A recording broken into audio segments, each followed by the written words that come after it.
கிறிஸ்துவில் அன்பானவர்களே, எல்லோருக்கும் காலை வணக்கம். இன்று இறை நற்செய்தி பவுலுடைய கடிதம், பிலிப்பியர் அதிகாரம் 4 இறைவசனம் 12. இதில் என்ன சொல்றாரு பாருங்க. எனக்கு வறுமையில் வாழ தெரியும், வளமையிலும் வாழ தெரியும், வயிறார உண்ணவோ எந்த சூழ்நிலையும் பயிற்சி பெற்றிருக்கின்றார். அன்பானவர்களே, வறுமையில் வாழ தெரியும், வளமையில் வாழ தெரியும் சொல்கிறார் ஆண்டவர். இதுலேருந்து நம்ம என்ன கற்றுக்கிறோம்னா, நம்ம பணம் இருந்தாலும் சரி, பணம் இல்லாட்டினாலும் சரி, வறுமையில் இருக்கிறோமா, ஏதோ கஞ்சியை கூட குடிச்சிட்டு நம்ம நிம்மதியாக ஆண்டவருக்காக வாழணும். நல்லா வளமையாக இருக்கிறோமா, நல்லா சந்தோஷமாக போய் சாப்பிட்டு பிரியாணி சாப்பிட்டு நல்லா சந்தோஷமாக வாழணும்.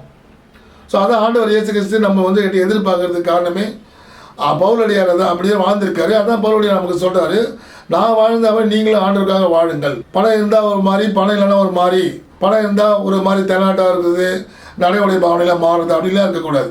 பணம் இருந்தாலும் பணம் இல்லைனாலும் காட்டிக்காமல் ஆண்டவருக்காக என்ன சொன்னார், அவருடைய கட்டளை என்ன கடைபிடித்து அதுபடி தான் செயல் பண்ணும். உலகம் தோன்றும் முன்னாடியே ஆண்டவர் இயேசு கிறிஸ்து நமக்கு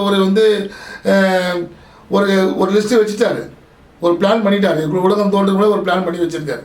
இப்படி தான் இந்த டைமில் தான் உன்னை நான் வழிநடத்த முடியும், உங்களுக்கு செய்ய முடியும்னு நினச்சிட்டார். ஸோ ஆல்ரெடி பிளானில் தான் நம்ம இருக்கிறோம்.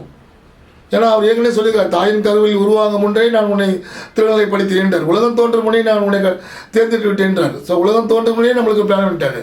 ஸோ அதனால் நீங்கள் ஒரு தப்பான ஒரு பிளான் போட்டு முயற்சி பண்ணி அதில் மாட்டிக்கின்னு அவர் அவசரப்படாதீங்க. ஏன்னா இந்த உலகத்தில் அவர் என்ன சொல்லியிருக்காரு, இஸ்ரவேல் தேவன் என்ன சொல்லிக்கிறாரு, நன்மையை உண்டு தீமையை உண்டு, நீங்கள் எது எடுத்துங்களோ அது மாதிரி தான் வாழிங்க. உங்களுக்கு வரப்போ என்ன பண்ணுறீங்க, நீங்கள் ஆண்டவரை எனக்கு கண்ணு இல்லையா அப்படின்னு நீங்கள் ஆண்டவரை போய் சொல்கிறீங்க. அப்படி சொல்லக்கூடாது. ஏற்கனவே இந்த உலகத்தின் அதிபதிக்கு எல்லா பவரும் உண்டு, சாத்தானுக்கு எல்லா பவரும் உண்டு ஆண்டவர் சொல்லியிருக்காரு. சாத்தானை அழிக்கிறதுக்கு ஒரு காலம் வரும், அப்போ கண்டிப்பாக ஆண்டவர் இயேசு சாத்தானை அழிப்பார். ஆனால் இப்போ விட்டு வச்சிருக்காரு, சாத்தானை விட்டு வச்சிருக்காரு. ஸோ அதனால் சாத்தானுக்கு அதிகாரம் உண்டு.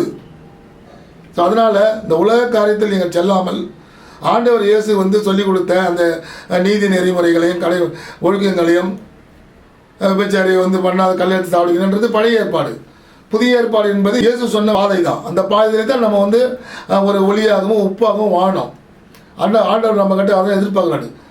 அவருடைய அன்பு, அவருடைய மகிழ்ச்சி, அவருடைய இரக்கம், அவருடைய சமாதானம் நம்ம கிட்ட வெளியே வரணும், நம்ம கிட்ட பிரதிபலிக்கணும். அது ஆண்டவர் இயேசு கிறிஸ்து நம்ம கிட்ட எதிர்பார்க்குறாரு. ஸோ இப்படிலாம் ஆண்டவர் சொல்லியிருக்காரு. இது மாதிரி நம்ம வாழ்ந்து காட்டணும்னா, ஆண்டவர் போல் வாழணும்னா, நம்ம வறுமையிலும் வாழணும், வளமையில வாழ கற்றுக்கணும். கடவுள் நம்ம அனைவரையும் ஆசீர்வதிப்பார். ஆமென்.